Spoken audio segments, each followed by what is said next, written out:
തമിഴ്നാട്ടിൽ വൻ വിഷമദ്യ ദുരന്തം 29 പേർ മരണപ്പെട്ടുവെന്ന നടുക്കുന്ന വാർത്ത പുറത്തുവരികയാണ്. നൂറുകണക്കിന് ആളുകൾ ഇപ്പോൾ ആശുപത്രിയിലായിരിക്കുന്നു. സംസ്ഥാന തലസ്ഥാനമായ ചെന്നൈയിൽ നിന്ന് 250 കിലോമീറ്റർ അകലെയുള്ള തമിഴ്നാട്ടിലെ കല്ലക്കുറിച്ചി ജില്ലയിലാണ് സംഭവം. തമിഴ്നാട് മുഖ്യമന്ത്രി എം കെ സ്റ്റാലിൻ പ്രതിക്കൂട്ടിലായിരിക്കുകയാണ്. വിഷമദ്യം ഇത്ര വൻതോതിൽ വിതരണം ചെയ്തിട്ടും സർക്കാർ സംവിധാനം അറിയാതെ പോയി എന്നത് തന്നെയാണ് ഇവിടെ എടുത്തു പറയുന്നത്. ഇക്കഴിഞ്ഞ കുറച്ച് വർഷങ്ങളായി വിഷമദ്യം കഴിച്ച 68 പേരെ ആശുപത്രിയിൽ പ്രവേശിപ്പിച്ചിരുന്നു. ഇവരിൽ 18 പേരെ പുതുച്ചേരിയിലെ ജിപ്മറിലേക്കും 6 പേരെ സേലത്തെ മെഡിക്കൽ കോളേജ് ആശുപത്രിയിലേക്കും മാറ്റിയിരുന്നു. ഇവരിൽ പലരും കരുണാപുരം മേഖലയിൽ നിന്നുള്ളവരാണ്. ഈ സംഭവത്തിൽ മകനെ നഷ്ടപ്പെട്ട ഒരു അമ്മ പറയുന്നത് ഇങ്ങനെയാണ്: കടുത്ത വയറുവേദനയും കണ്ണു തുറക്കാൻ പ്രയാസവും എന്നാണ് പറയുന്നത്. ആശുപത്രിയിൽ എത്തിയപ്പോൾ തന്നെ ഇവർ മദ്യപിച്ചിട്ടുണ്ടെന്ന് പറഞ്ഞപ്പോൾ തന്നെ ആളുകളെ അടക്കം ആശുപത്രിയിൽ പ്രവേശിപ്പിക്കാൻ അധികാരികൾ വിസമ്മതിക്കുകയായിരുന്നു. ഇതൊക്കെ മരണസംഖ്യ ഉയർത്തുകയാണ് ചെയ്തത്. സമയത്തിന് ചികിത്സ കിട്ടിയില്ല എന്ന് തന്നെയാണ് വിവരങ്ങൾ. എൻ്റെ മകൻ അസഹനീയമായ വയറുവേദന അനുഭവപ്പെട്ടു. അയാൾക്ക് കാണാനും കേൾക്കാനും ഒന്നും കഴിയുന്നില്ല. മരുന്ന് പോലും ലഭ്യമായില്ല. തുടർന്ന് അവൻ മരണപ്പെട്ടു എന്നാണ് പറയുന്നത്. ഇത് ആർക്കും സംഭവിക്കരുത്. മദ്യം വിൽക്കുന്നത് തന്നെ നിർത്തണമെന്ന് തന്നെയാണ് ഈ അമ്മ പറയുന്നത്. അതായത് സ്വകാര്യ വ്യക്തികൾ സർക്കാർ നടത്തുന്ന മദ്യശാലകളിൽ നിന്ന് സംഭരിക്കുന്നതല്ല, സ്വന്തമായി ഉണ്ടാക്കുന്ന മദ്യമോ സ്പിരിറ്റോ ആയിരിക്കാം ഇതെന്നും 26 പേർ പാക്കറ്റുകളിൽ നിന്നുള്ള ചാരായമാണ് കുടിച്ചതെന്നുമാണ് വിവരങ്ങൾ. ഫോറൻസിക് പരിശോധനയിൽ വിശദാംശങ്ങൾ മെഥനോളിന്റെ സാന്നിധ്യം സ്ഥിരീകരിച്ചതായും സംസ്ഥാന സർക്കാർ പ്രസ്താവനയിൽ പറയുകയാണ്.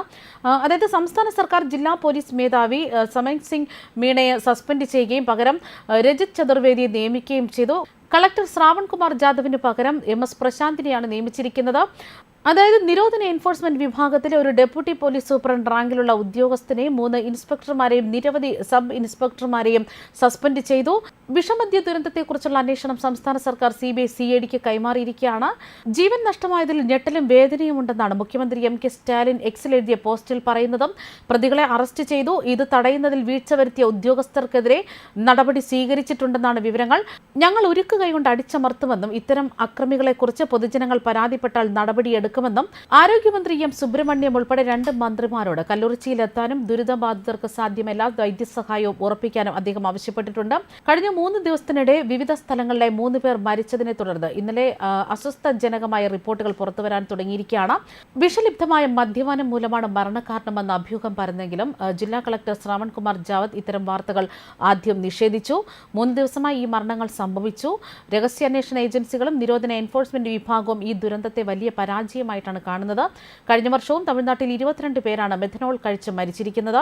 AADMK അധ്യക്ഷനും നിയമസഭയിലെ പ്രതിപക്ഷ നേതാവുമായ എടപ്പാടി കെ പളനിസ്വാമി ഭരണകക്ഷിയായ DMK രൂക്ഷമായി വിമർശിച്ചു. താൻ ചൂണ്ടിക്കാണിച്ചിട്ടും വിഷമദ്യ പ്രശ്നം തടയുന്നതിൽ സംസ്ഥാന സർക്കാർ പരാജയപ്പെട്ടുവെന്നാണ് പറയുന്നത്. കഴിഞ്ഞ തവണത്തെ പോലെ തന്നെ വിഷലിപ്തമായ മദ്യത്തെ മെഥനോൾ ആയിരുന്നു ഇക്കുറിയും വില്ലനാക്കിയതെന്നാണ് അദ്ദേഹം പറയുന്നത്. വിഷമദ്യം സംബന്ധിച്ച് ഇന്റലിജൻസ് റിപ്പോർട്ടുണ്ടായിട്ടും സർക്കാർ അവഗണിച്ചുവെന്നും മാത്രമല്ല മദ്യ സ്പിരിറ്റ് രാജാക്കന്മാരുടെ പണം കൊണ്ടാണ് എം കെ സ്റ്റാലിൻ തെരഞ്ഞെടുപ്പ് നടത്തിയതെന്നും ദില്ലിക്ക് സമാനമായ അഴിമതിയുണ്ടായെന്നുമാണ് പ്രതിപക്ഷം പറയുന്നത്. ന്യൂസ് ഡെസ്ക് കർമ്മ ന്യൂസ്.